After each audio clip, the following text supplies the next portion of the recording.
들어가서 찬송함으로 그 이름을 송축할지. 한 번 더 감사함으로 주를 높이며 문에 들어가서 찬송함으로 그 이름을 송축할지. 한 번 더 고백하며 감사함으로 주를 높이며 그 문에 들어가서 찬송함으로 그 이름을 송축할지어다. 송축할지. 한 번 더 고백하며 송축할지어다. 감사함으로 우리의 찬송함으로 우리 하나님의 이름을 함께 힘차게 높여드립니다. 하나님 영광받아 주시옵소서. 아멘. 우리의 마음 아시는 주님께서 우리 있는 모습 그대로 감추지 않고 가지고 나아오길 원하십니다. 우리의 마음을 하나님 앞에 예배하는 마음 가지고 올려드리며 함께 이렇게 찬양하며 나아가길 소망합니다.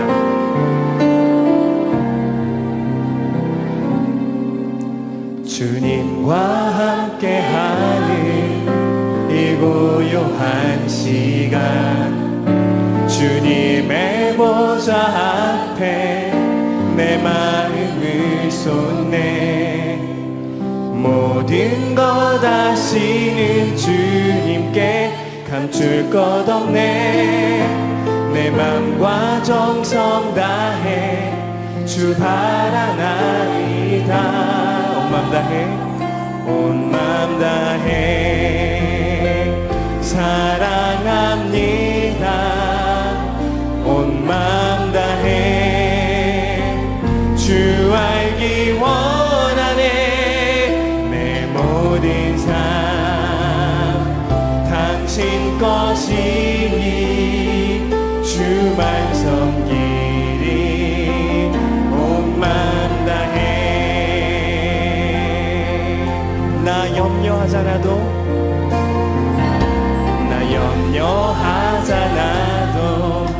내 쓸 것 아시니.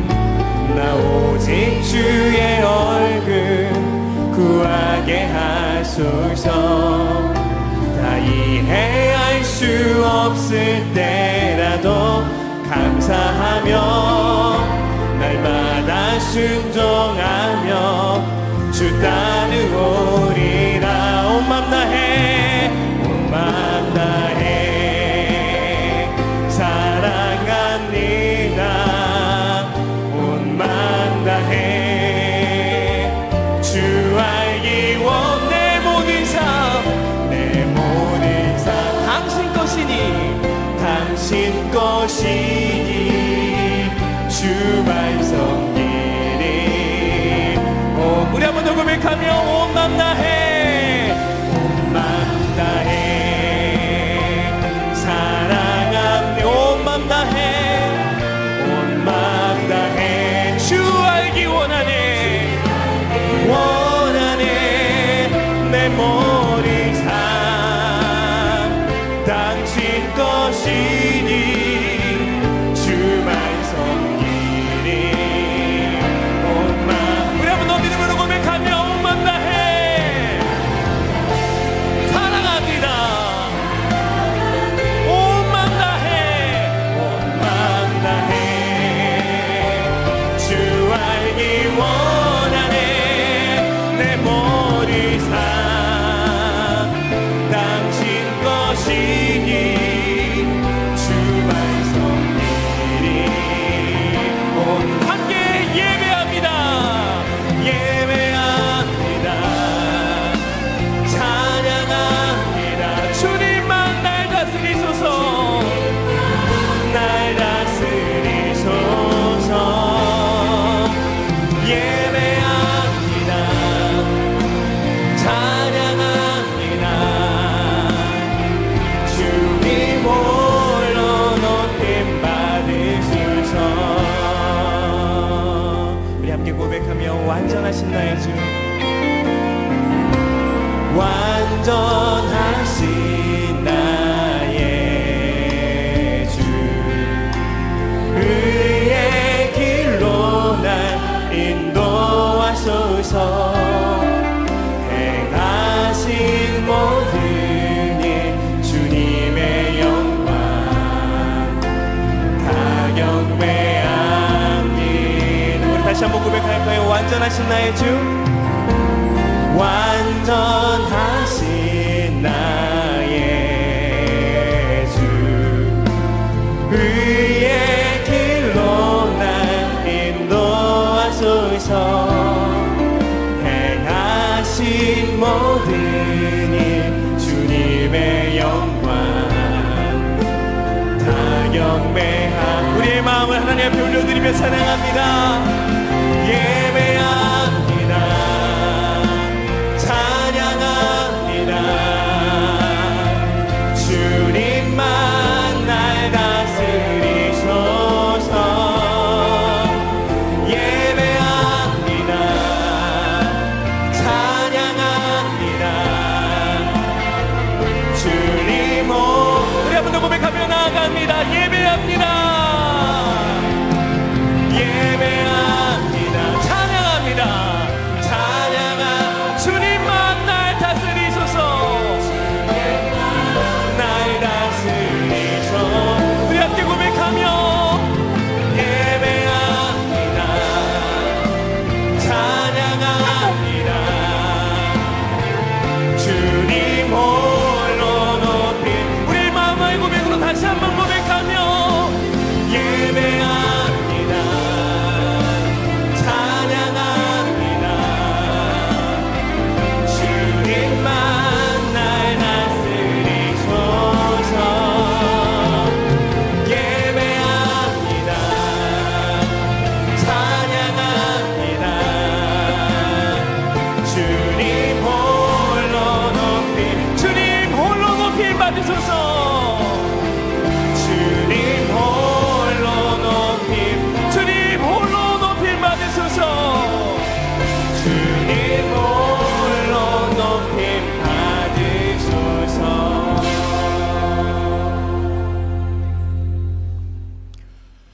영광스러운 주일입니다. 거룩하신 하나님께서 우리를 예배자로 부르셨습니다. 이제 다 함께 자리에서 일어나셔서 사도신경으로 우리의 신앙을 고백하겠습니다. 함께 고백하겠습니다.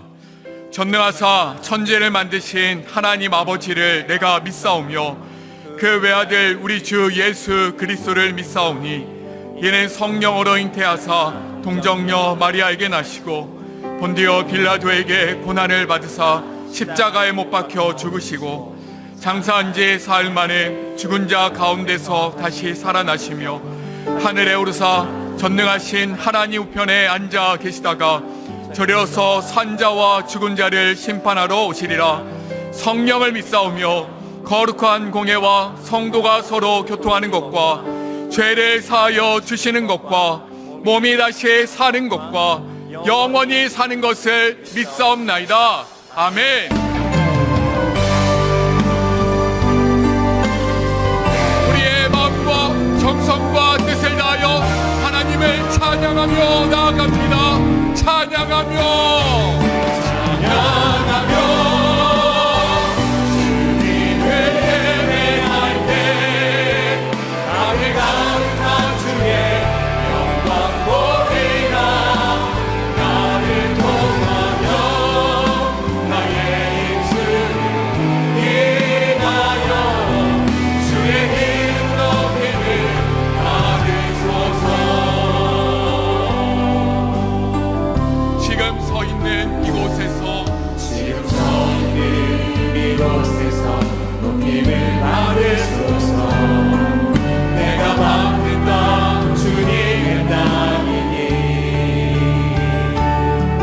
하늘이 주의 이름 높이 올리며 넓은 바다가 주를 노래해. 모든 만물 주를 경배해. 모든 만물 주를 경배해. 모든 입술 주를 찬양해. 천지를 만드신 만물의 통치자 높임을 받으소서. 내 평생에 주의 이름 높이며 어느 곳에서든지 주님을 예배하리라. 내가 가는 모든 땅 아버지의 영광에 선포되냐 하네. 찬양하며 주님을 예배할 때 나를 가득한 주의 영광 보리라. 나를 통하여 나의 입술을 위하여 주의 이름 높임을 받으소서. 찬양하며 주님을 예배할 때 나를 가득한 주의 영광 보리라. 나를 통하여 나의 입술을 위하여 주의 이름 높임을 받으소서. 이곳에 오셔서 이곳에 앉으소서. 이곳에 앉으소서. 이곳에서 드리는 예배를 받으소서. 주님의 이름만이 오직 주의 이름만 이곳에 있으니 이곳에 오셔서 이곳에 오셔서 이곳에 앉으소서. 이곳에서 드리는 예배를 받으소서. 주님의 이름만이 주님의 이름만 오직 주의 이름만 높임을 받으소서.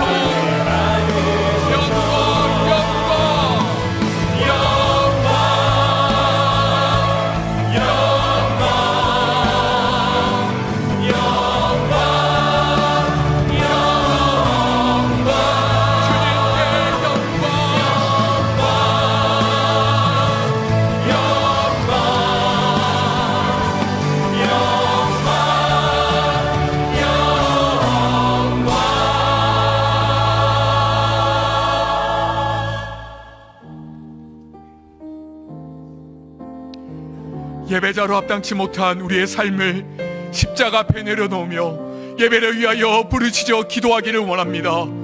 주여 은혜를 부어 주옵소서. 다 같이 통성으로 기도하시겠습니다. 길이요 진리 되시는 주님, 한 주간 우리를 생명의 길로 인도해 주시는 주님의 놀라운 인도하심에 감사와 영광을 돌려드립니다. 보이지 않는 손길로 도우시고 임하여 주시면 하나님 감사드립니다. 내가 가야 할 길을 아시고 인도해 주시는 주님, 때로는 우리 눈에 그 길이 보이지 않는다고 투정부리며 불평했던 우리의 연약함을 주여 용서하여 주시옵소서. 하나님, 우리에게 하나님의 때를 기다리는 지혜를 허락하여 주옵소서. 하나님께서 말씀하실 때에 기다리는 인내를 허락하여 주옵소서. 하나님 말씀이 들려지는 은혜를 허락하여 주시고 그 말씀에 순종하며 나아갈 수 있는 믿음을 허락하여 주옵소서. 그 믿음의 여정 가운데 나를 만드시고 규정하시는 하나님의 놀라운 손길을 경험하게 하여 주옵소서. 그 과정을 통해 우리가 주의 선하심과 인자하심을 간과하게 하여 주옵소서. 여호수아와 백성처럼 그 믿음의 행진을 이어갈 수 있도록 우리의 발걸음에 힘도하여 주옵소서. 거룩과 성승을 향하여 날마다 자신을 섬겨나가며 주를 보며 따르는 인생 되게 하여 주옵소서. 오늘 말씀 가운데 역사하여 주시고 오직 하나님 영광 받아 주옵소서.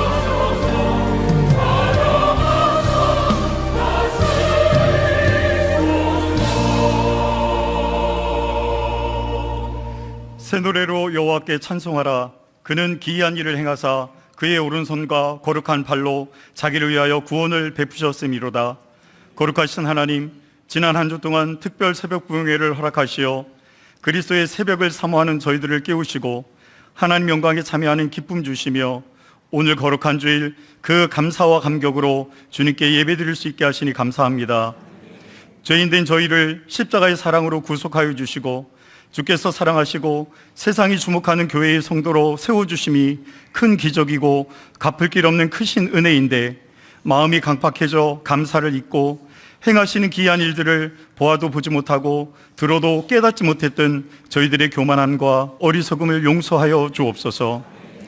기도하는 자들에게 주시는 신령한 지혜와 영적 분별력으로 주께서 행하시는 크고 놀라운 일들을 놓치지 않고 기억하며 눈으로 보고 귀로 듣고 입술로 고백하여 주님께 영광 돌려드리는 삶을 살게 하옵소서. 언약궤를 메고 요단을 건너 약속의 땅을 향해 나아갔던 여호수아와 이스라엘 백성들처럼 현실의 벽 앞에 절망하고 주저앉아 불평만 하는 인생이 아니라 주의 부르심에 합당한 성결한 자들로 먼저 준비되어 말씀을 붙잡고 믿음으로 확신하며 담을 뛰어넘어 전진하게 하옵소서. 뜨거웠던 새벽 부흥회가 지나고 일상은 다시 시작되지만 예전으로의 회개가 아니라 새로운 삶, 변화된 삶, 거룩과 성숙을 향해 몸부림치는 삶을 살아내게 하옵소서. 기도와 말씀의 물맷돌로 골리앗 같은 세상과 문제와 질병과 상처와 당당히 싸워 이겨내고 가정과 이웃, 교회와 다락방을 세상과 구별되는 영적인 언어와 그리스도의 심장으로 사랑하여 날마다 주께서 기이한 일을 행하시는 충만한 영적 공동체로 세워가게 하옵소서. 이 나라 이 민족 각 세대마다 갈등과 반목이 사라지고 올바른 신앙과 가치관이 세워지며 그리스도가 주인 되어 통치하시는 거룩한 나라, 거룩한 주의 백성들 되게 하옵소서. 분당 우리 길을 사랑하시고 베풀어 주신 은혜로 인하여 감사드립니다. 가평 우리 마을이 하나님의 인도하심과 돌보심 가운데서 운영되고 심과 회복이 필요한 성도들의 영적 안식처가 되며 드림센터 사회환원과 꿈 넘어 꿈 프로젝트가 다음 세대와 청년들, 건강한 교회와 목회자들을 살리고 격려하는 소망의 갈대상자 되게 하옵소서. 이찬수 담임 목사를 위하여 기도합니다. 세상과 타협하지 않고 오직 주님만 바라보며 홀로 감당해내시는 귀한 사역에 동행하시고 축복하시며 세상에 없는 것들로 넉넉히 채워주옵소서. 영혼과 육신을 강건케 하시고 가정과 사역을 통해 주시는 감사와 기쁨의 열매도 풍성케 하옵소서. 이 시간 선포되는 말씀을 통해 저희들은 살아 역사하시는 말씀의 능력에 사로잡혀 주를 향한 소망과 비전이 회복되고 주님과 주의 몸 되신 교회를 더욱 사랑하게 하옵소서. 곳곳에서 예배를 섬기는 교육자들과 봉사자들에게도 동일한 은혜 주시며 정성으로 준비된 찬양대의 찬양을 받아주옵소서. 영과 진리로 드려지는 예배를 통해 영광과 존귀를 받으시오며 아바 아버지 되시고 우리를 더욱더 사랑하시는 예수 그리스도의 이름으로 기도합니다.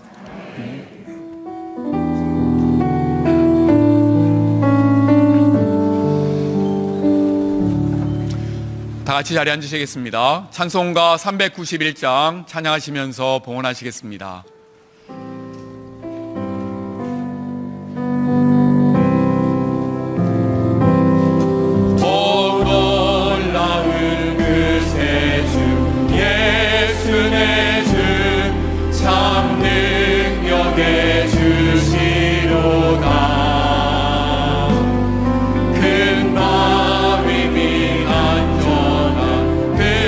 그곳으로 내 영혼을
사랑의 하나님, 지난 한 주간 측량 못할 은혜로 채워주시는 주님께 감사와 영광을 올려드립니다. 때로는 우리에게 감출 수 없는 기쁨을 주시고 또 위태할 때에 주의 손으로 덮으신 그 은혜에 감사드립니다. 그 은혜를 기억하며 주께 정성껏 예배를 드립니다. 주님, 기쁘게 받아 주시옵소서.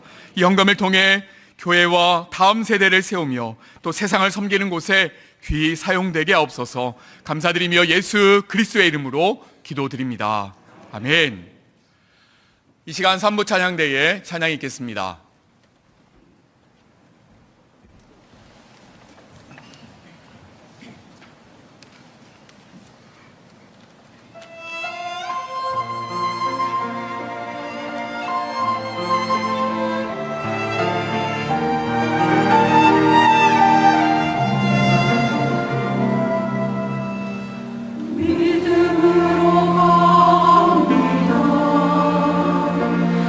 이해할 수 없을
분당 우리 교회 주일 소식입니다.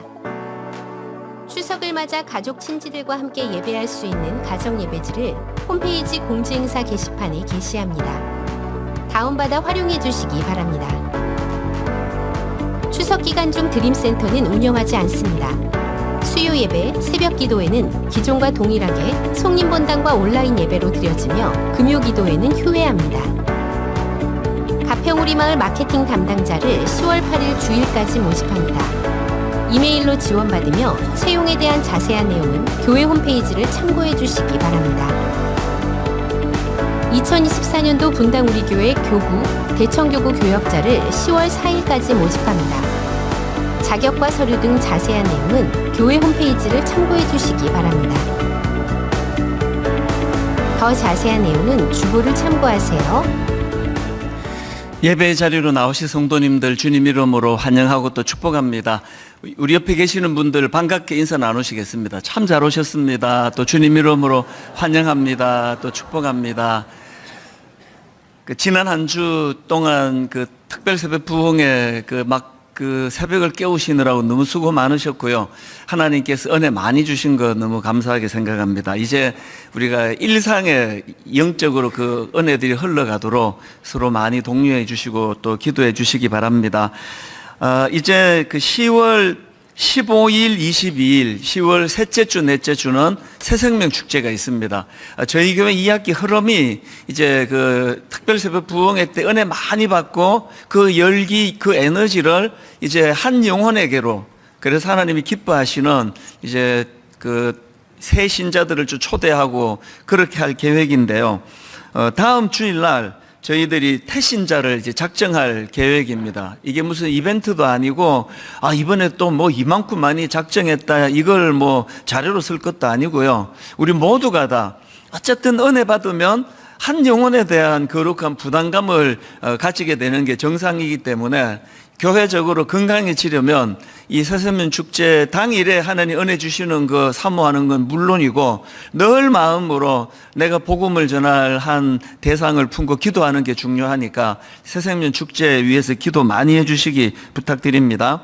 또 한 가지 중요한 광고는 10월 18일에 세례식이 있습니다. 학습 입교 세례식이 있는데 이제 여기에 해당되는 교육을 받으셔야 되는데요.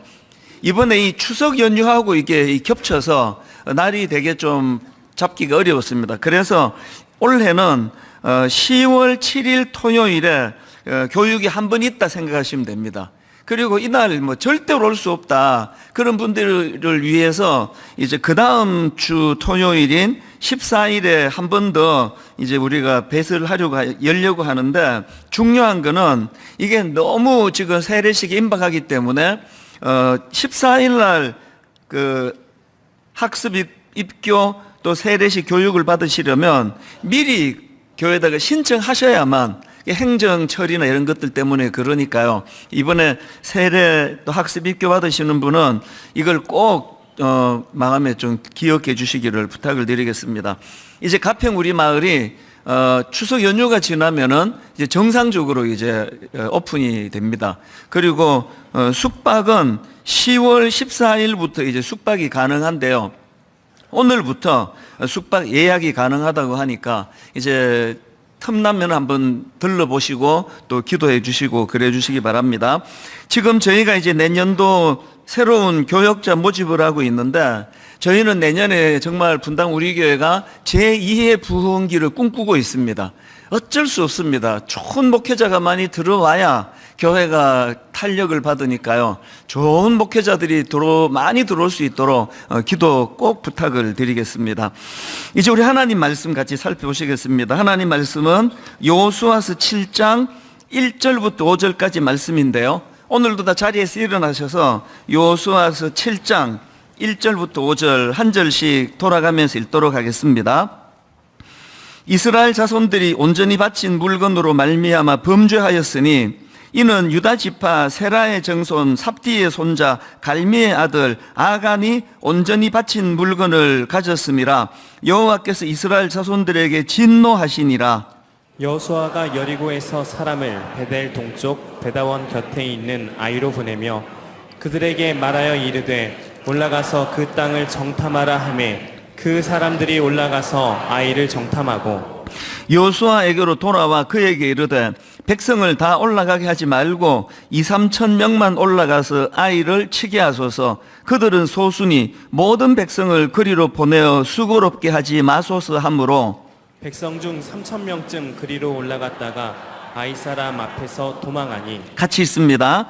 아이 사람이 그들을 36명쯤 쳐 죽이고 성문 앞에서부터 스바림까지 쫓아가 내려가는 비탈에서 쳤으므로 백성의 마음이 녹아 물같이 된지라. 아멘. 자리에 앉아주시기 바랍니다. 지난 한 주간 진행되었던 특별 새벽 부흥의 기간 동안에 우리는 이 여호수아서 3장부터 6장까지 말씀을 살펴보았습니다. 여건이 안 되셔서 참석을 못하신 분들은 이제 홈페이지로 들어가시거나 유튜브에 가면은 그 내용들이 이게 이제 말씀의 흐름이니까요. 그리고 또 공동체적으로 지금 어떤 흐름을 갖고 있는지를 파악하는 게 필요하니까 틈틈이 이제 이 내용들을 좀 살펴보시고 또 함께 은혜를 나누었으면 좋겠습니다. 어쨌든 이제 3장부터 6장까지 말씀을 지난 한 주간 살펴봤는데 이 3장부터 6장까지 말씀을 한마디로 딱 한마디로 요약하라 그런다면 저는 여호수아서 3장 5절을 꼽겠습니다. 여호수아가 또 백성에게 이르되 너희는 자신을 성결하게 하라. 여호와께서 내일 너희 가운데에 기이한 일들을 행하시리라. 이게 지금 여호수아서에서 계속 반복되는 핵심 주제가 뭐냐 하면은 이 하나님의 주도하심이에요. 기이한 일은 내가 할 것이다. 여호와 하나님께서 이루어 주실 것이니까 너희들은 두 가지예요. 그 사실을 믿고 그것을 수용하고 그 하나님 앞에 온전한 믿음을 가지고 기대감을 가지고 더 하나님을 의지해라. 이게 첫 번째 하나님의 요구시고요. 그러면 또 하나 더 있습니다. 기이한 일, 놀라운 일은 내가 할 테니까 너희들은 뭐 칼창 이런 거 준비하려고 신경 쓰지 말고 하나님의 거룩한 성품을 닮아가라는 거죠. 그 거룩하신 하나님이 놀라운 일들을 펼치기를 너희들이 원한다면 그분의 성품을 닮아가야 되는 거 아니냐. 그래서 저희가 지금 교회적으로 거룩과 성숙을 꿈꾸고 있습니다. 왜? 교회가 더 거룩해지면, 교회가 더 성숙해지면 교회 안에서 기이한 하나님의 역사가 더 많이 일어나게 될 줄로 믿습니다. 그래서 제가 특세 기간 동안에 그런 말씀을 드렸습니다. 누가 거룩을 추구하는지 아십니까? 누가 성결해지는지 아십니까? 하나님의 기이한 일에 대하여 기대감을 갖고 있는 그 사람이에요. 그 기대감을 가지고 하나님의 요구하시는 거룩과 성숙을 추구하고 성결을 추구하고 그리고 무엇보다 중요한 것은 그 하나님의 일하심에 대하여 기대감을 가지고 우리가 그분 말씀 앞에 나아가고 또 말씀을 의지하는 거예요. 더 많이 의지하는 자에게 더 놀라운 일들이 일어날 줄로 믿습니다. 이게 지난 한 주 동안 우리가 살펴본 그 말씀인데요. 이제 오늘은 이제 그 여호수아 7장으로 이제 넘어가게 되는데 사실 이 7장 말씀도 굉장히 중요한 포인트를 담고 있습니다. 자, 오늘 말씀의 배경은 이렇습니다. 오늘 보면 바로 앞 여호수아 6장에서 이스라엘 백성들이 여리고성을 이제 무너뜨리는 놀라운 경험을 하는데요. 이 여리고성은 높이가 한 7, 8m 정도 되는 막 엄청나게 높은 성이고 그리고 또 성벽이 이중적이에요. 그래서 내벽이 있고 외벽이 있고 그리고는 그 16장 1절에 보니까 그 문이 굳게 닫혔다 그랬습니다. 뭘 의미합니까? 이스라엘 백성들의 실력으로는 그 성을 무너뜨릴 수가 없는 겁니다.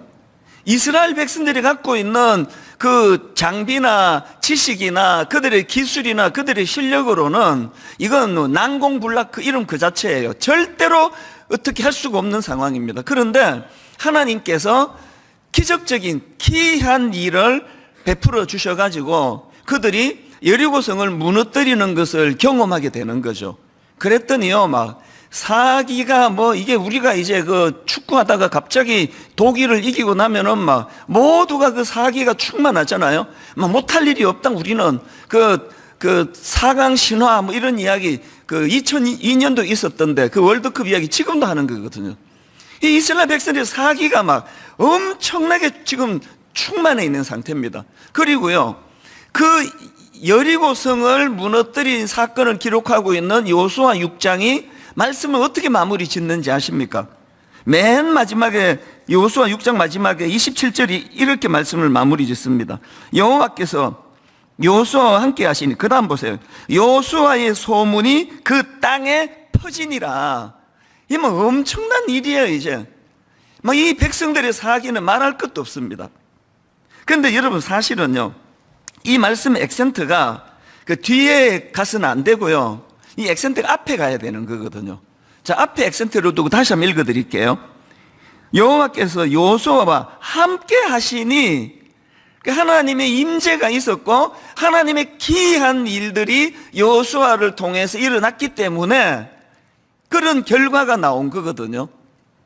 근데 오늘 이 여호수아서 7장 살펴볼 이 말씀의 참 비극이 뭐냐 하면은 그 믿음의 지도자 여호수아조차도 이 액센트가 뒤에가 있는 거예요. 인간인 자기들이 한 거. 그래서 액센트가 뒤에가 있다 보니까 여호와께서 여호수아와 함께 하시는 아주 굉장히 이거 흐지부지, 그리고 강조하는 건 여호수아에 대한 소문이 온 땅에 퍼지는 거. 이게 우리도 가질 수 있는 위험이거든요. 분당 우리 교회를 21년 동안 누가 인도해 주셨나? 어떤 기이한 역사를 일으켜 주셨나? 이게 액센트가 가야 되는데 이건 별로 없고, 오늘날 분당 우리 교회가 이렇게 교회가 커졌다, 강대해졌다, 분당 우리 교회 좋은 소문 많이 났다, 그 소문은 말로도 알 수 없다, 여기에만 액센트가 가면은 우리 교회는 머지않아서 이 7장에서 이스라엘 백성들이 겪는 너무나 비극적인 아픔을 겪게 될 것입니다. 그래서 우리는요, 겪고 정신 차리면 늦잖아요. 그 두들겨 맞기 전에. 그래서 옛날에 우리 맨날 그 엄마들도 맞고 말 들을래, 그냥 말 들을래. 그러면 우리는 꼭 맞고 말을 듣는 쪽을 택하잖아요. 결국은 한 방 맞고는 울면서 잘못했다고 그러는 게 이게 인간인데요. 오늘 여기에서 우리가 굉장히 중요한 메시지가 이겁니다. 안 맞고 말 듣는 길이에요. 자, 조금 더 이제 이 내용을 살펴보려고 하는데요. 여호수아 6장에서 이제 그 난공불락 가나안이 아니고 여리고성을 무너뜨리고 난 그들이 그 사기를 모아가지고 이제 7장에서 아이성을 공격합니다. 이 아이성은요, 그 여리고성에 비하면 아이성이에요. 조그마한 성입니다. 그러니까 이제 이 방심하는 거죠. 자, 7장 2절을 보십시오. 여호수아가 여리고에서 사람을 베델 동쪽 벳아웬 곁에 있는 아이로 보내며 그들에게 말하여 이르되 올라가서 그 땅을 정탐하라 하며 그 사람들이 올라가서 아이를 정탐하고, 그리고는 이제 이렇게 보고합니다. 3절. 여호수아에게로 돌아와 그에게 이르되 백성을 다 올라가게 하지 말고 2-3천 명만 올라가서 아이를 치게 하소서. 그들은 소수니 모든 백성을 그리로 보내어 수고롭게 하지 마소서. 여기 지금 벌써 이게 지금 방심하는 게 좀 느껴지잖아요. 여리고성을 앞에 놓고는 막 지도자부터 시작해가지고 아침에 일찍 일어나고 막 하나님께 매달리고 막 은혜를 구하고 그런 열정을 다 했는데 지금 여기 와가지고는요, 벌써 이제 교만이 들어온 거예요. 아이고 뭐 그거 간단하지 뭐. 한 2-3천 명만 보내면 이길 수 있어. 그렇게 보고를 했는데 불행한 게 뭔지 아십니까? 여호수아의 방심이에요. 여호수아는 하나님께 의뢰하지도 않고 묻지도 않고 여쭙지도 않고 여호수아가 자기 마음대로 진격을 선언합니다. 그 얘기 듣고 방심했죠. 그래서 어떤 결과가 나타났느냐 하니까 4절 5절입니다. 백성 중 3천 명쯤 그리로 올라갔다가 아이 사람 앞에서 도망하니 아이 사람이 그들을 36명쯤 쳐 죽이고 성문 앞에서부터 스바림까지 쫓아가 내려가는 비탈에서 쳤으므로, 그 다음 보세요.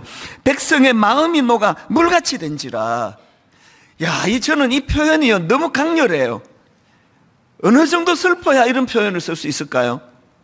그냥 눈물 한두 방울, 드라마 보다가 눈물 한두 방울 흘리는 걸 보고 이렇게 표현 안 하잖아요. 마음이 녹아 물같이 됐대요. 여러분 이런 거 겪어보신 적이 있으세요? 아마 다 한두 번 있으실 거예요.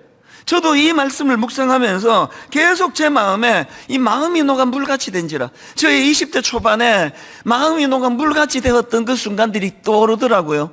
30대가 되고 목회를 한 이후에도 몇 번 그런 일이 있었거든요. 마음이 녹아 물같이 된지라. 참 슬픈 일이에요. 그래서 제가 아까 말씀드렸잖아요. 우리 엄마가 또 우리 여러분의 또 엄마가 너 지금 맞고 말 들을래? 그냥 말 들을래? 하나님이 이렇게 말씀하시는 것 같아요. 너 마음이 녹아 물같이 된 뒤에 말 들을래? 마음이 녹아 물같이 되기 전에 말 들을래? 우린 여전히 맞고 말 듣는 사람들이에요. 설마 때리겠나? 그러면서 버티다가 한 대 맞고 그렇게 하고 이제 울면서 정신 차리는 이걸로부터 우리가 벗어나야 된다. 이게 오늘 본문에 제가 다루고 싶은 핵심입니다. 그 어쩌다가 이 이스라엘 백성들이 이렇게 비참한 자리에 그 조그마한 아이성에게도 패배해가지고 그렇게 동족이 죽고 마음이 녹아서 물같이 되는 그런 실패의 아픔을 그들이 겪을 수밖에 없었는가? 저는요, 이 질문에 대하여 답하기 위해서 묵상하다가 성경 한 구절이 떠올랐습니다. 아, 이게 답이구나. 자, 신명기 8장 12절 한번 보십시오. 내가 먹어서 배부르고 아름다운 집을 짓고 거주하게 되며, 이제 좀 잘 풀렸다는 뜻이죠. 또 너의 소와 양이 번성하며 너의 은금이 정식되며 너의 소유가 다 풍부하게 될 때에, 그때 14절, 너의 마음이 교만하여 너의 하나님 여호와를 잊어버릴까 염려하노라. 이게 마음이 녹아 물같이 된 이유라는 거죠. 여러분 지금 막 뭔가 잘 풀리는 분 계시잖아요. 막 승승장구. 뭐 목회자로서는 저도 인간적으로는 거기에 해당되는 사람인 것 같아요. 많은 사람이 뭐 부러워하고, 또 특세도 보니까 막 이번에 막 한 번 제가 총동원령을 내렸더니 딱 출석이 작년에 2배예요. 너무 신났습니다. 그래서 제가 지난 한 주 내내 마음이 녹아 물같이 되었더라. 이걸 제가 몇 번이나 되뇌었어요. 왜? 지금이 너무 좋은 때인데 방심하면 저에게 이게 굉장히 위험한 때거든요.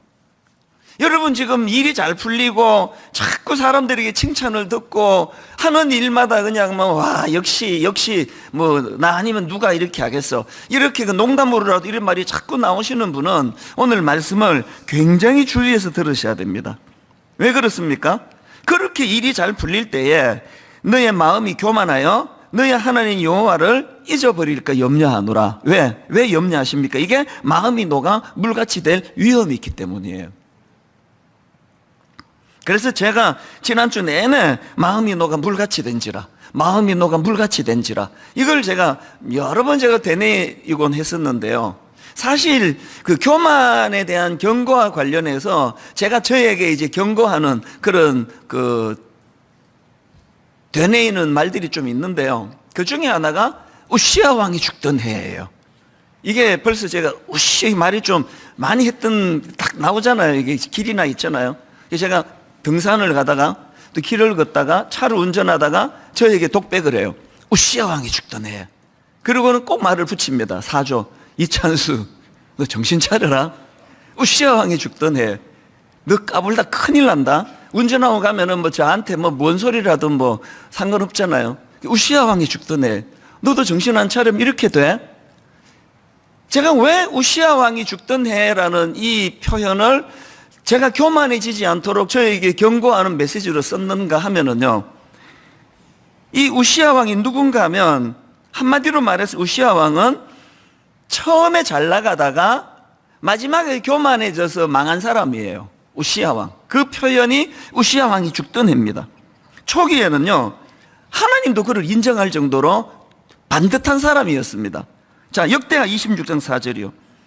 우시아가 그의 아버지 아마샤의 모든 행위대로 여호와 보시기에 정직하게 행하며. 아니 뭐 이러면 끝난 거 아닙니까? 하나님이 얘는 참 정직해. 이 우시아가 그런 평가를 받던 사람이에요. 또 정치도 잘했습니다. 역대하 26장 8절을 보십시오. 암몬 사람들이 우시아에게 조공을 바치매 우시아가 매우 강성하여 이름이 애굽 변방까지 퍼졌더라. 세 번역으로 보니까 그의 이름이 저 멀리 이집트 땅에까지 퍼졌대요. 이 대단한 사람 아닙니까? 하나님은 정직하다고 칭찬하시고, 백성들은 막 우리 우시아 왕 막 엄청 그렇게 떠받들던 왕이 이게 우시아예요. 이게 뭐 한번 사람으로 태어나가지고 이렇게 그냥 승승장구하고 모든 사람들에게 인정받고 이러면 이게 뭐 얼마나 이게 대단한 성공한 겁니까? 모두가 꿈꾸는 거 아닙니까? 그런데 여러분, 이렇게 성공해 보신 분은 다 아실 거예요. 이렇게 인생의 전성기가 오고 모두가 칭찬하고 그렇게 떠받들고 하면 초대도 안 했는데 쓱 내 마음에 들어와 자리를 둥지로 트는 놈이 하나 있어요. 그게 교만이란 놈이에요. 그래서 쓱 내 자리에 들어와요. 그럼 언제 내가 이거 초대한 적도 없는데 교만한 거죠. 21년 전에 분당 우리 교회를 개척하고 저는 그때 어른 사역을 안 하고 있기 때문에 굉장히 어려운 시간을 보냈거든요. 제 마음으로. 그래서 너무 긴장하고 두려워하고 그랬는데 한 1년이 지나면서부터 우리는 학교 빌려가지고 쓰고 건물도 없고 주중에는 모일 때도 없는데 신기한 일이 벌어졌어요.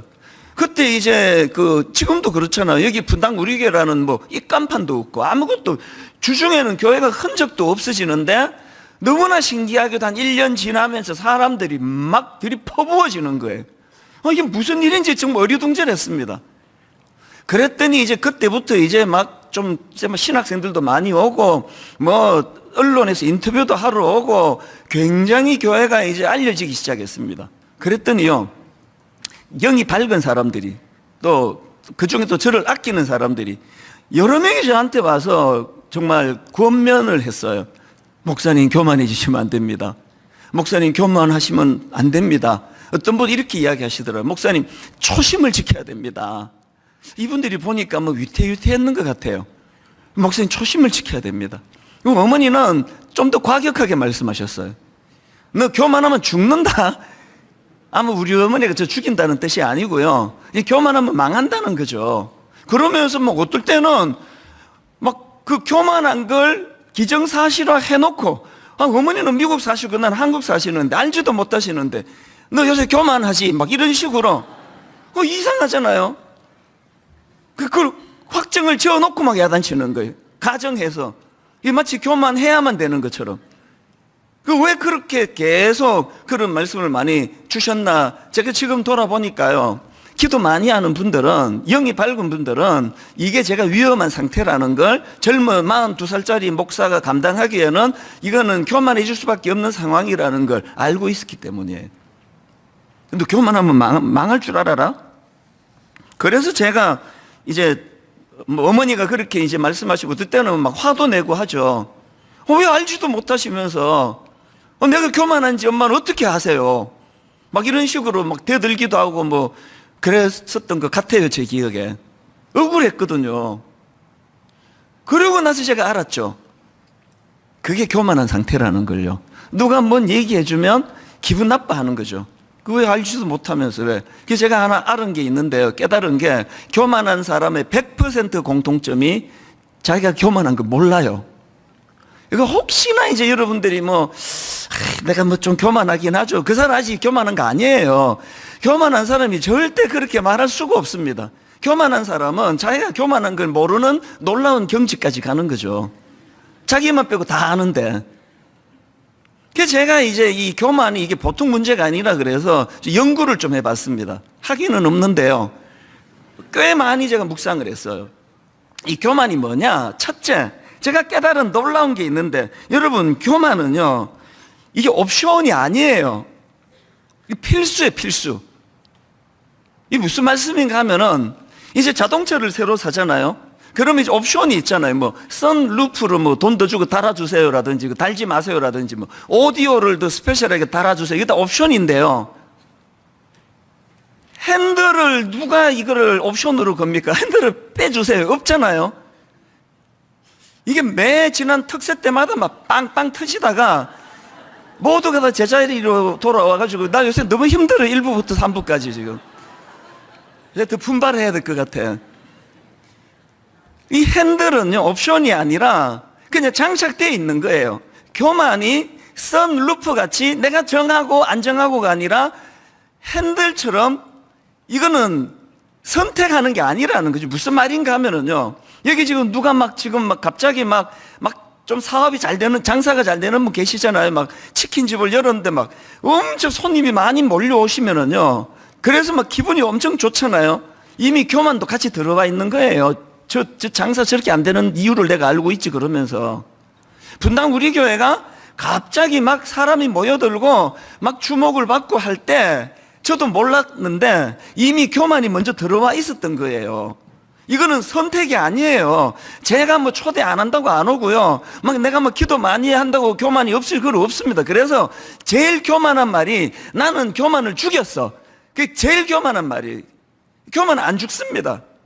그 교만을 달래야 돼요, 어린애 달래듯이. 옛날에 왜 그 어린애 키울 때 막, 이게 한 돌 지난 애는 이게 좀 자줘야 이제 엄마가 좀 쉬는데, 그러면 막 이 재우려고 얼마나 애쓰잖아요. 막 온 노래를 다 부르면서 뭐 잘 자라, 우리 아가부터 해가지고, 막 나중에는 이를 갈면서 막 잘 자라, 막 그러면서 반드시 재우잖아요. 교만이란 게 이래야 되는 거예요, 교만이란 게. 교만은 죽는 일 없습니다. 다 여기 지금 있습니다. 얘를 재우는 거예요. 설치지 못하도록. 여러분, 제가 지금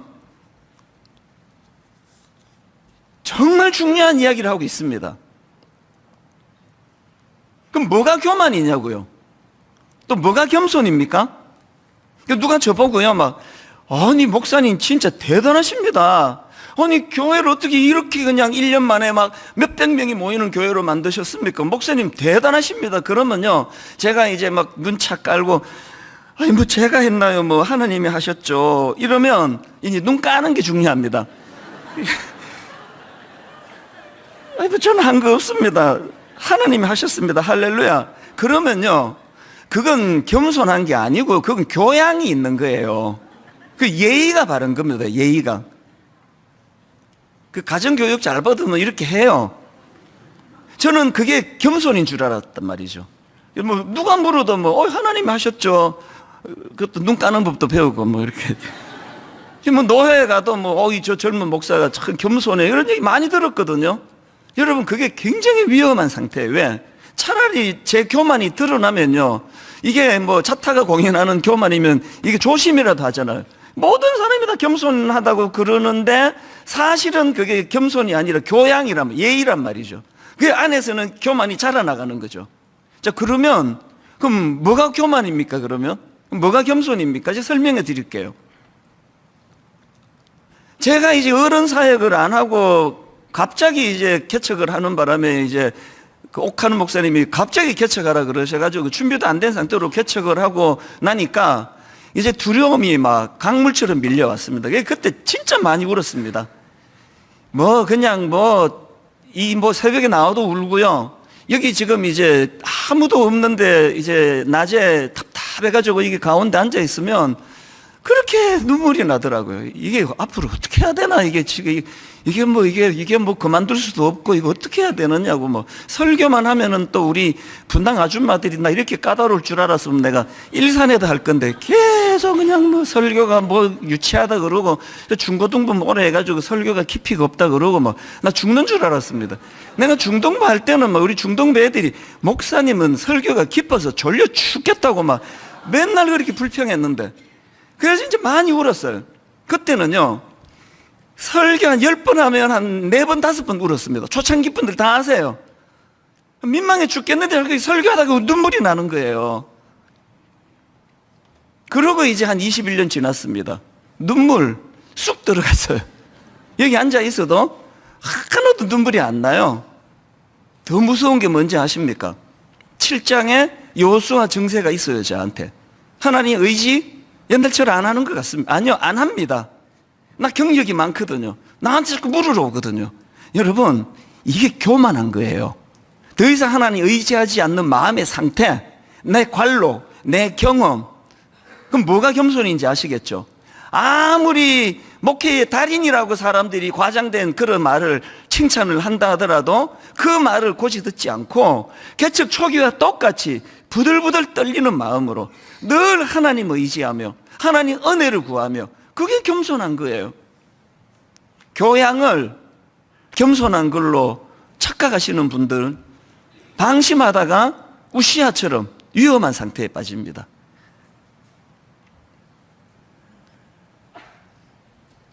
이런 면에서 우리가 이제 이 교만의 문제를 돌아보니까요, 한 가지만 더 살펴볼까요? 교만과 관련해서. 교만은요, 이게 왜 위험한지 아십니까? 교만은 이게 교양의 문제가 아니라 이게 생존의 문제라는 거죠. 자, 우시아 왕의 모습을 한번 보세요. 왜 이 교만이 위험한가를 우시아 왕을 보면 알 수 있습니다. 역대하 26장 5절입니다. 하나님의 묵시를 밝히 아는 서가랴가 사는 날에 하나님을 찾았고, 그 다음 보세요. 그가 하나님을 찾을 동안에는 하나님이 형통하게 하셨더라. 저는 이걸요 이렇게 고쳐서 읽습니다. 이렇게 고쳐 읽어도 전혀 문제가 없습니다. 저는 이걸 이렇게 읽습니다. 하나님의 묵시를 밝히 하는 스가랴가 사는 날에 하나님을 찾았고, 그 다음 이렇게 읽어요. 그가 하나님을 찾을 동안에만 하나님이 형통하게 하셨다. 저는 이걸 그렇게 읽습니다. 교만하니까, 아까 뭐가 교만이라 그랬죠? 나는 이제 실력이 있어. 나 목회 잘해. 하나님 의지 안 해도, 기도 안 해도 이제 목회 막 잘 돼, 나는. 이게 교만이거든요. 그렇게 우시아를 보니까 그가 언제 하나님이 형통하게 하셨다고요? 그가 여호와를 찾을 동안에만 그를 형통하게 하셨다는 거죠. 그래서 나중에 교만해지니까, 다른 말로 하나님을 의지하지 않고 하나님을 찾지 않으니까 나중에 그가 교만해서 그래서 저주를 받아 죽어버리는 거거든요. 제가 왜 우시아 왕이 죽던 해에, 우시아 왕이 죽던, 이거 왜 이렇게 자꾸 되낼까요? 이거는요, 교양의 문제가 아니라, 있어도 되고 뭐 없어도 상관없는 그런 게 아니라, 겸손은요, 또 교만은요, 이게 생존의 문제예요. 우리가 영적으로 죽고 사는 게 문제입니다. 그렇게 신실한 요수아가, 그래서 6장에서 모든 일을 하나님을 의지하면서 달려갔던 요수아가, 그래서 여리고 성도 무너뜨렸던 요수아와 그 백성들인데, 오늘 본문 7장에서 마음이 녹아 물같이 돼버려요. 왜? 그 조그마한 성에게도 졌거든요. 이게 사실은 진짜 자기들의 실력이거든요. 그래서 오늘 여러분, 이 교만이 가져다주는 나쁜 정상 2가지를 말씀드릴 텐데요. 이제 오늘은 첫 번째에만 제가 무게를 두고 그렇게 이제 진행을 해보려고 합니다. 2가지 나쁜 정상 중에서 첫 번째 정상이 뭐냐? 이 교만은요, 우리로 하여금 하나님의 다스림을 망각하게 만들어요. 자, 이게 무슨 말인지 설명을 드릴게요. 제가 오늘 본문을 보니까요, 이 여리고성을 무너뜨리는 과정을 담은 요수아 6장하고 아이성에 비참하게 패배해서 마음이 녹아 물같이 되는 절망에 빠지는 7장하고를 비교해 보니까 차이점이 딱 하나 있더라고요. 차이점이. 그 딱 하나예요. 그럼 무슨 차이가 있느냐 보니까, 이제 여리고성을 무너뜨리는 과정을 담은 6장에 보니까 거기에 하나님의 이름이 계속 등장을 해요. 자, 한번 보세요. 요수아 6장 1절은요, 그 여리고성을 문을 걸어 잠그었더라로 시작해요. 이게 이제 절망으로 시작을 하는데, 그랬더니 바로 그 다음 2절을 보십시오. 요수아 6장 2절. 여호와께서, 여기도 여호와 이름이 나옵니다. 여호와께서 요수아에게 이르시되, 보라, 내가 여리고와 그 왕과 용사들을 너의 손에 이미 넘겨주었다. 과거형이에요. 뭘 의미합니까? 니들 실력으로 싸우는 거 아니야, 그 얘기잖아요. 그건 나의 기이한 일을 행하시는 여호와 하나님의 능력으로 하는 일이야. 이것을 이제 선언을 해줘요. 그리고 3절부터 이제 5절까지 해서 이제 하나님이 지침을 주십니다. 뭐 여리고성을 매일 한 번씩 돌아라, 이걸 6해 동안 해라, 제사장들은 나팔을 불면서 가라, 이런 지침을 주세요. 그랬더니요, 이게 5절까지인데요, 요수아가 바로 그 다음 6절에서 한번 보세요. 6절. 눈의 아들 요수아가 제사장들을 불러 그들에게 이르되, 너희는 언약궤를 메고 제사장 7번 블라블라블라블라. 이게 뭐죠? 지금 하나님이 말씀하셨어요. 명령을 내리시니까 바로 그것을 시행하는 거죠. 바로 그것을 시행하는 거거든요. 이런 식으로요, 이 여리고성을 공격하는 내내 하나님이 등장하시고 하나님의 이름이 나오시고 하나님이 지침을 주시고 하나님이 그들을 안도시켜 주시고 거기에 반응하고 순종하는 여호수아와 백성들의 모습이 6장 내내 나오는데요, 7장에 가서는 하나님이 등장하지를 않습니다. 눈 씻고 봐도 등장하지 않습니다. 여호수아가 이제 정탐꾼을 보내요. 이제 아이성을 치기 위하여. 그래서 이제 그 간첩 몇 명을 보냈더니 돌아와가지고 굉장히 낙관적인 보고를 합니다. 7장 3절. 여호수아에게로 돌아와 그에게 이르되, 백성을 다 올라가게 하지 말고 2-3천 명만 올라가서 아이를 치게 하소서. 그들은 소수이니 모든 백성을 거리로 보내어 수고롭게 하지 마옵소서. 지금 방심하게 막 느껴지지 않으세요? 다 갈 필요가 없다는 거죠. 아니, 그런 수고할 필요가 없다는 거죠. 우리가 누굽니까? 여리고성도 무너뜨린 사람들인데요. 그런 수고할 필요 없다고. 그랬더니요, 여호수아가 또 즉각적으로 하나님께 묻지 않고 즉각적으로 사절해 갑니다. 백성 중 3,000명 중 거리로 올라갔다가 아이 사람 앞에서 도망하니, 지금 여러분 3절과 4절에서 여호수아가 6장에서 보여주었던 하나님을 의리하고 하나님을 의지하고 하나님께 여쭙는 게 다 생략됐어요. 교만한 거죠. 교만하면 망하는 거고, 그래서 아이성에서 마음이 녹아 물같이 된 거죠. 이런 패배가 일어난 거죠. 뭐가 교만이라고, 그래서 앞에서 제가 설명을 해드렸습니다. 교만은요, 하나님을 망각하게 해요. 왜? 내 주먹에 실력이 충만하기 때문에. 제가 이 말씀을 준비하면서 많은 찔림을 제가 마음에서 받았습니다. 지금도 찔려요. 확실히 저는 지금 6장에서의 여호수아의 모습 쪽이 아니고 7장에서의 여호수아 쪽인 것 같아요. 개척 초기에는 100% 6장이었거든요. 발걸음 떼는 게 두려웠으니까요. 설교하는 게 두려웠으니까요. 요즘은요, 특세가 와도 안 두려워요. 이건 21년째 하는데.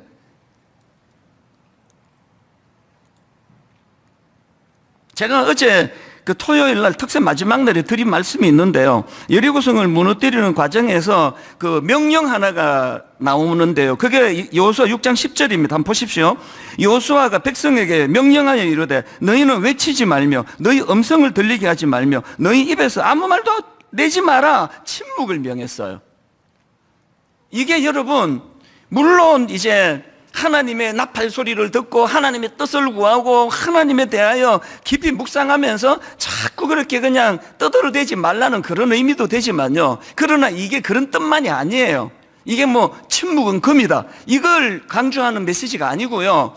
그 뒤에까지 한번 다시 보세요. 10절을 다시 한번 보십시오. 여호수아가 백성에게 명령하여 이르되 너희는 외치지 말며 너희 음성을 들리게 하지 말며 너희 입에서 아무 말도 내지 마라. 그 다음이 있습니다. 그 다음, 이 끝이 아니고 그 다음에 그리하다가 내가 너희에게 명령하여 외치라 하는 날에 외칠지니라. 이게 그냥 침묵해라, 입 닫아라, 이 얘기만 아니에요. 물론 초기에 침묵해야 되는데 여기에서 강조하는 핵심은 이겁니다. 말을 하든 입을 다물든 하나님의 통제 아래에서 하라는 거죠. 그 사도행전 2장에 보면은 교회가 태동이 될 때 가장 먼저 나오는, 사도행전 2장에 먼저 나오는 게 성령 충만 아닙니까? 자, 사도행전 2장 1절부터 보십시오. 오순절 날이 이미 이름에 그들이 다 같이 한 곳에 모였더니 호련히 하늘로부터 급하고 강한 바람 같은 소리가 있어 그들이 앉은 온 집에 가득하며 마치 불의 혀처럼 갈라지는 것들이 그들에게 보여 각 사람이 하나씩 임하여 있더니 모든 그 기도하던 사람들에게 성령 충만히 임했습니다. 성령이 너무너무 강력하게 임했더니 성령 충만하자마자 가장 먼저 가장 강력하게 나타나는 증상이 하나 있는데요. 성령 충만한 사람들에게 바로 그 다음 4절을 보세요. 이 인과관계를 보십시오. 그들이 다 성령의 충만함을 받고 그 다음에 성령이 말하게 하심을 따라 다른 언어들로 말하기를 시작하니라. 방언 받았다는 거에만 초점을 두시면 어리석은 거예요. 방언의 가장 강력한 핵심은 성령 충만하면 내 입술이 성령님에 의해 통제를 받는다는 거예요. 다스림을 받는다는 거예요.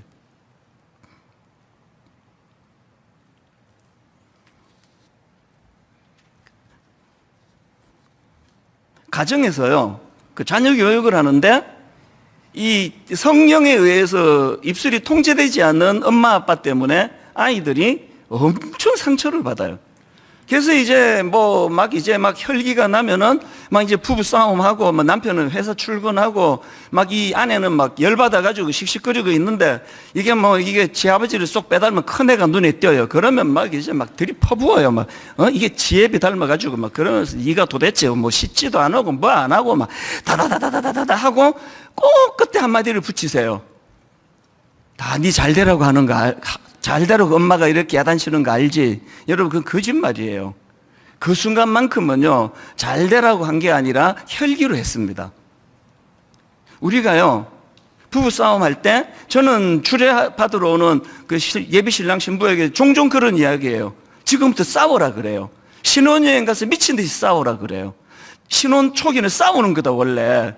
자기를 알리는 게 이게 싸움이다. 그런데 룰을 가지고 싸우라 그래요. 여러분, 부부싸움은 자기를 알리는 신호예요. 여보, 그렇게 하니까 내 마음이 안 좋아. 이걸 알리는 거거든요. 근데 왜 부부싸움 하면서 그렇게 서로를 다치게 만드느냐? 룰 없이 싸우기 때문에 그래요. 여러분, 부부싸움을 원하시면은요, 성령 충만을 구하세요. 성령이 통제하시는 말씀을 가지고. 여러분 표정이, 그래갖고 무슨 싸움이 되느냐고 그러는데, 글쎄요, 되던데요.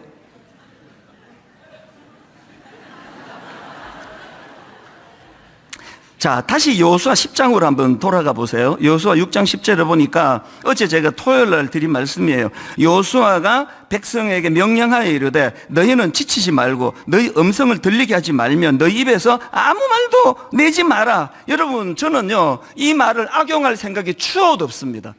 교회에서는 입 닫으라고, 비판하지 말라고, 감히 담임 목사한테 비판하는 말 하지 말라고, 하나님 싫어하신다고, 그렇게 저는 권하고 싶지 않아요. 왜? 그 옳은 얘기가 아니니까요. 비판해 주세요.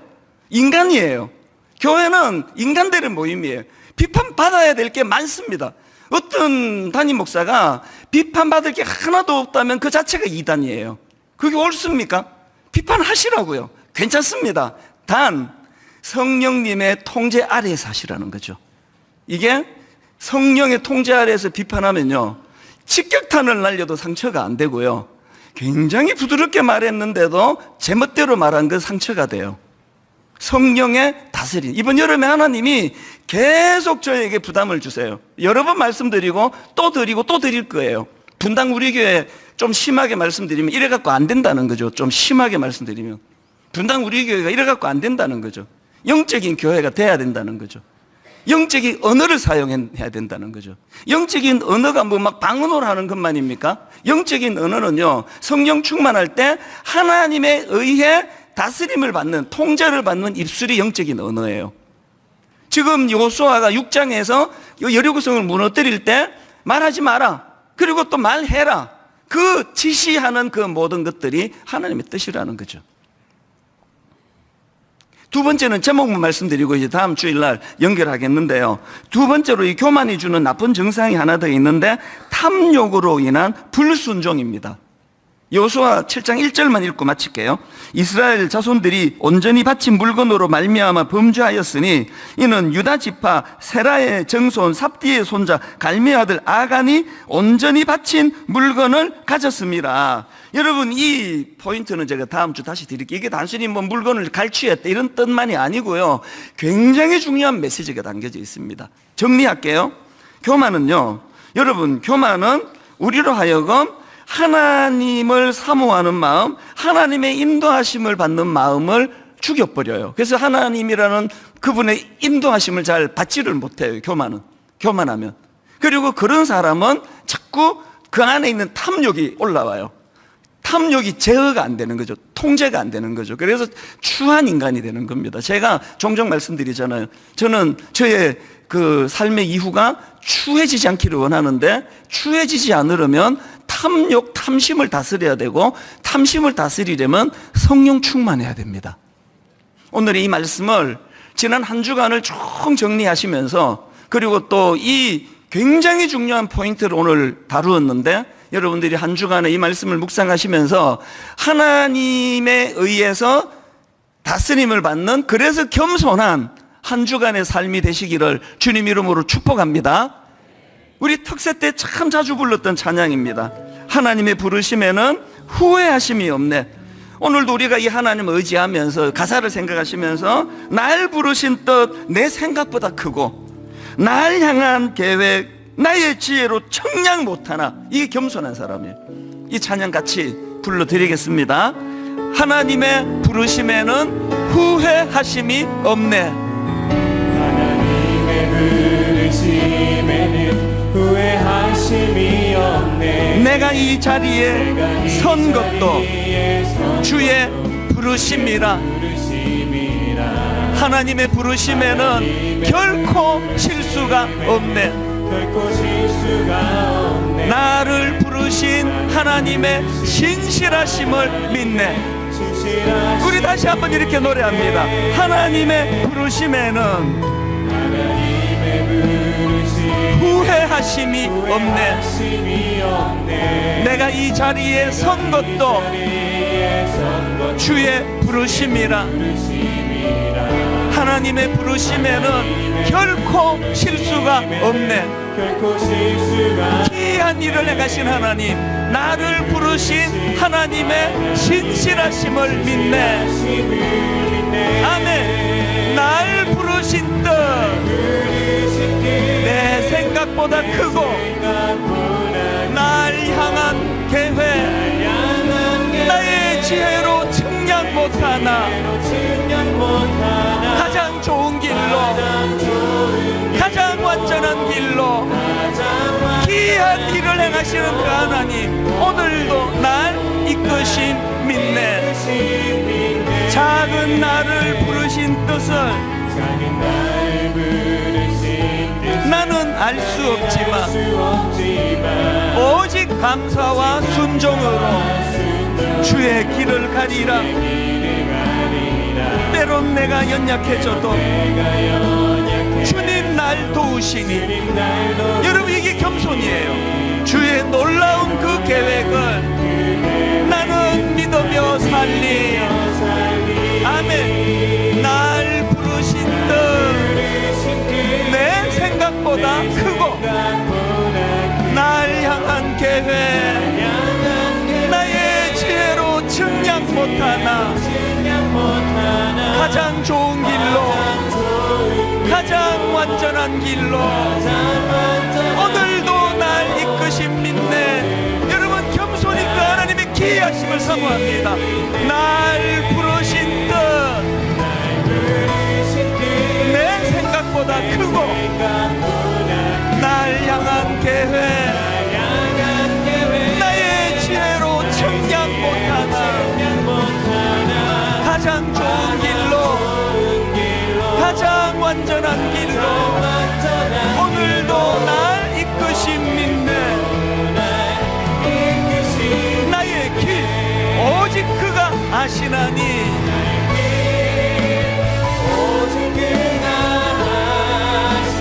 나를 단련하신 후에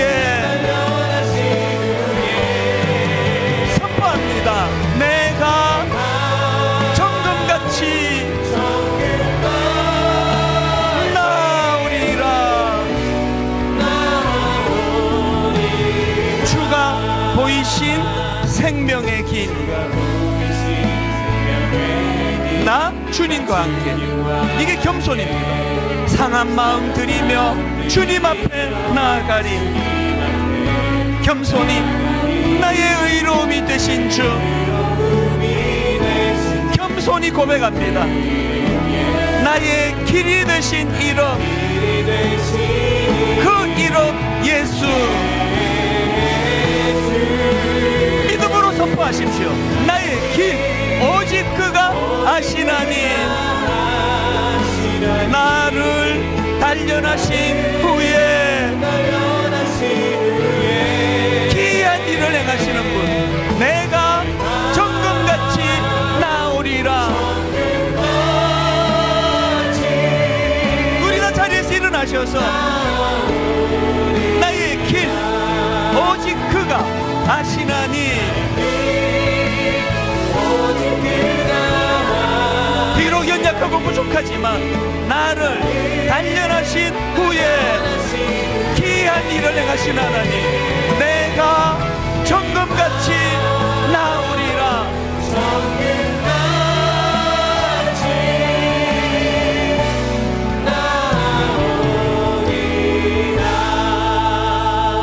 여러분 인생길을 좀 쉽게 가셔야 돼요.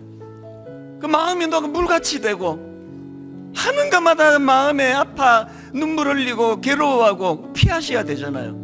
여호수아서 7장에 여호수아와 이스라엘 백성이 갔던 그 길이 아니라 여호수아 6장에서 자기 연약함을 인식하고 한 걸음 한 걸음 하나님께 여쭙고 의뢰하고, 그분이 늘 나를 인도해 주셔서 네가 참 부족한 게 많지만 걱정하지 마라. 여리고 그거 내가 무너뜨린다. 너 했을 거 없다. 기이한 일 내가 한다. 너는 거룩과 하나님 앞에서의 성숙을 꿈꾸어라. 오늘 하나님 앞에 우리가 이 기대감을 가지고 누가 거룩을 추구한다고요? 그 하나님의 기이하심을 기대하는 사람이에요. 그 하나님의 기이하심을 기대하면서 입술로 하나님 앞에 은혜를 구하며 우리 통성으로 같이 기도하시겠습니다. 살아계신 하나님 아버지,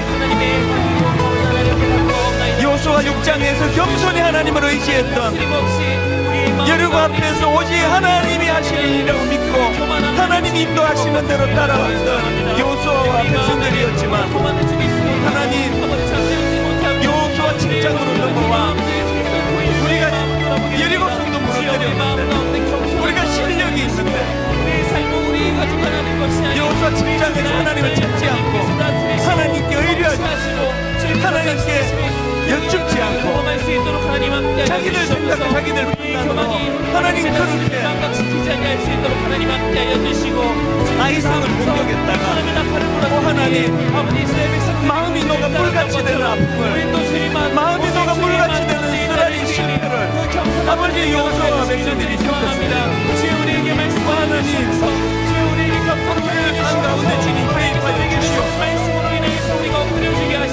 살아계신 하나님 아버지,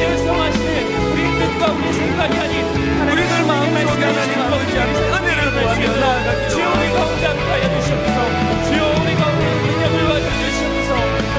살아계신 하나님 아버지, 우시아 왕이 죽었도록 우시아 왕이 죽었네 우시아 왕이 죽던해 하나님 앞에 교만하지 않기를 원합니다. 어떤 아버지의 일이 잘못되고 어떤 사람들의 칭찬이 있다 할지라도 하나님 없이는 살 수 없는 인생임을 고백하게 하여 주시옵소서. 우시아 왕이 죽던해 마음이 녹아 물같이 되었고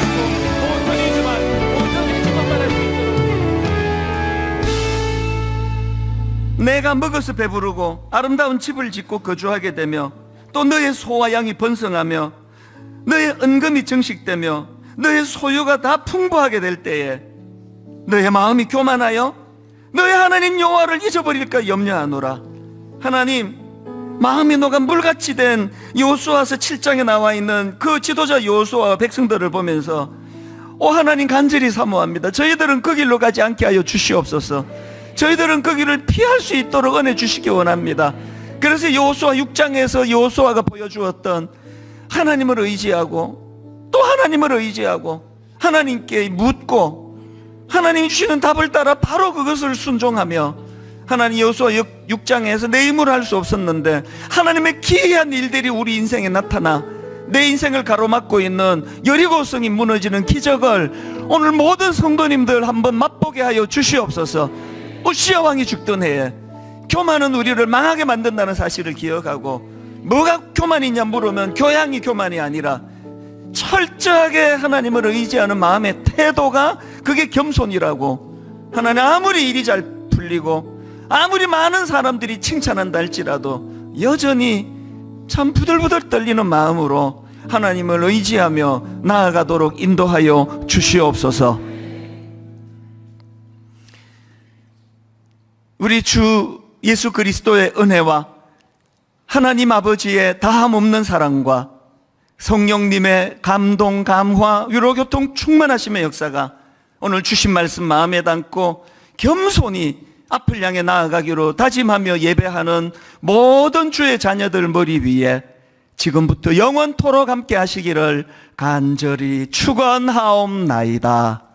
아멘.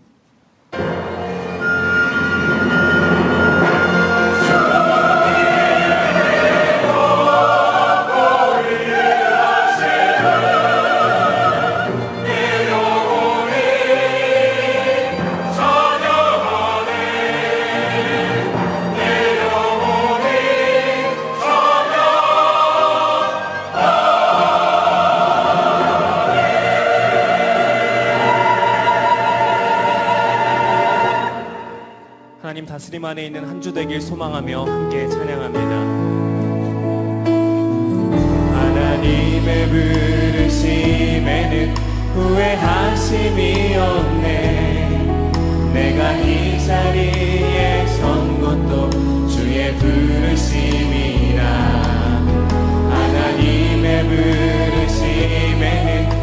않고 쉴 수가 없네 나를